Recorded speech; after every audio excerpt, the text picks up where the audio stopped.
সারা বাংলাদেশে একটাই জায়গা আছে ভ্রমণের জন্য নাম্বার 1 তালিকায়, সেটা কক্সবাজার সমুদ্র সৈকত।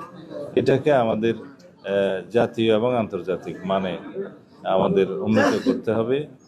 আর সেটা করতে গেলে যাতে আমাদেরকে এই বিচে একটি মানে কোনো রকমের ময়লা আবর্জনা না থাকে এবং কোনো অবৈধ স্থাপনা না থাকে এবং এমন কোনো বিষয় আমরা ওখানে না আনি যাতে পর্যটকদের জন্য কোনো অসুবিধার সৃষ্টি হয় এবং দৃষ্টিকটু লাগে। দ্বিতীয় হচ্ছে আইনশৃঙ্খলা পরিস্থিতির সার্বিক উন্নয়নের লক্ষ্যে কক্সবাজার জেলাতে পুলিশ প্রশাসনের নেতৃত্বে এবং সার্বিক সহযোগিতায় জনাব লুৎফর রহমান গাজল স্থানীয় সংসদ সদস্যের তার সহযোগিতা এবং তত্ত্বাবধানে এখানে সিসিটিভি ক্যামেরা সারা শহরে বসানো হবে।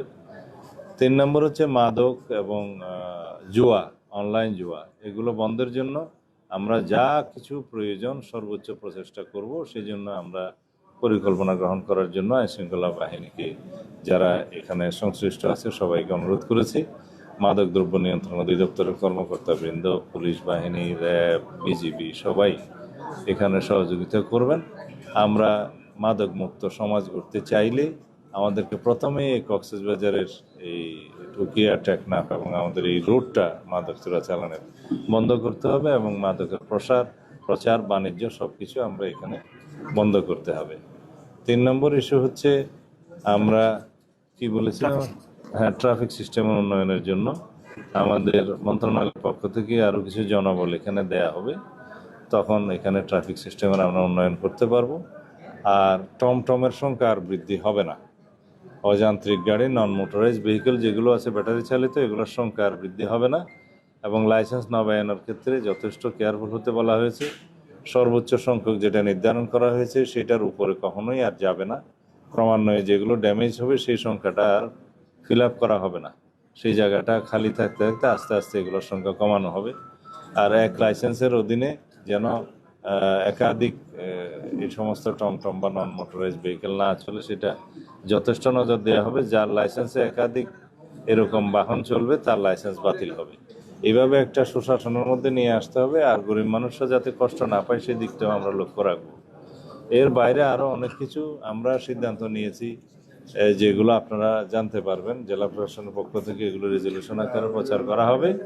আশা করি আমাদের সার্বিক সহযোগিতায় এবং সমাজের প্রত্যেক শ্রেণী পেশার মানুষের সহযোগিতায়, বিশেষ করে সাংবাদিক বন্ধুদের আন্তরিক সহযোগিতায় আমাদের আইনশৃঙ্খলা পরিস্থিতি উন্নয়ন সহ অন্যান্য সমস্ত বিষয়ে আমরা শৃঙ্খলা ফিরিয়ে আনতে পারব। ধন্যবাদ।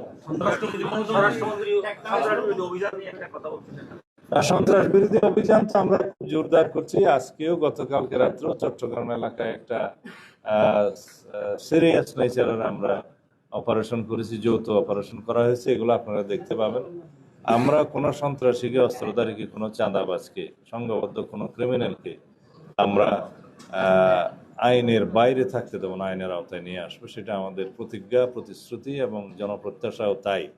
অন্যান্য সকল ক্ষেত্রেও যাতে দেশে মানুষ স্বস্তিতে থাকে এবং আইনশৃঙ্খলা পরিস্থিতি যাতে আমরা জনগণের জন্য একটা স্বস্তিকর পরিস্থিতি নিয়ে আসতে পারি এবং একটা আমরা সারা বাংলাদেশে যাতে জনপ্রত্যাশা অনুযায়ী সুশাসন বজায় রাখতে পারি, সেই জন্য আমাদের কর্মকাণ্ড চালু থাকবে এবং আমরা এই বিষয়ে আমাদের সর্বোচ্চ প্রচেষ্টা অব্যাহত রাখবো ইনশাআল্লাহ। এটা টেকনাফ স্থলবন্দর চালু করার বিষয়ে আমরা আজকে সিদ্ধান্ত নিয়েছি। এটা মন্ত্রণালয়ে যে আমরা কথা বলবো, এখানে রেজলিউশন হয়েছে। যে আপনার সরকার দায়িত্ব পালন করছে প্রায় 1 মাস হতে চলেছে, এর মধ্যে আসলে মবটা বন্ধ হচ্ছে না কেন? আমরা দেখেছি গতকালকে একজন স্টুডেন্ট, ঢাকা বিশ্ববিদ্যালয়ের একজন স্টুডেন্টকে 2.5 ঘন্টা করে নির্যাতন করা হয়েছে। এই বিষয়ে কি বলবেন? পাশাপাশি যেহেতু আপনি কক্সবাজারের একজন সন্তান, সেই ক্ষেত্রে বলি এখানে মানব পাচার এবং পত্রিকা বা টিভি, আমি ডয়েচে ভেলে এবং ইন্ডিপেন্ডেন্ট, আপনার দুইটা তথ্যই মোটামুটি ভুল। একটা হচ্ছে আমরা এখনো 1 মাস হয় নাই, এক মাস হয় নাই। দ্বিতীয় হচ্ছে মবের এই সংবাদটা ঠিক না। সবকিছু মব বলবো কেন, কিছু কিছু আছে বিচ্ছিন্ন ঘটনা। মব যেটা সড়কে দেখা যাবে আমরা সেটা কঠোরভাবে নিয়ন্ত্রণ করব।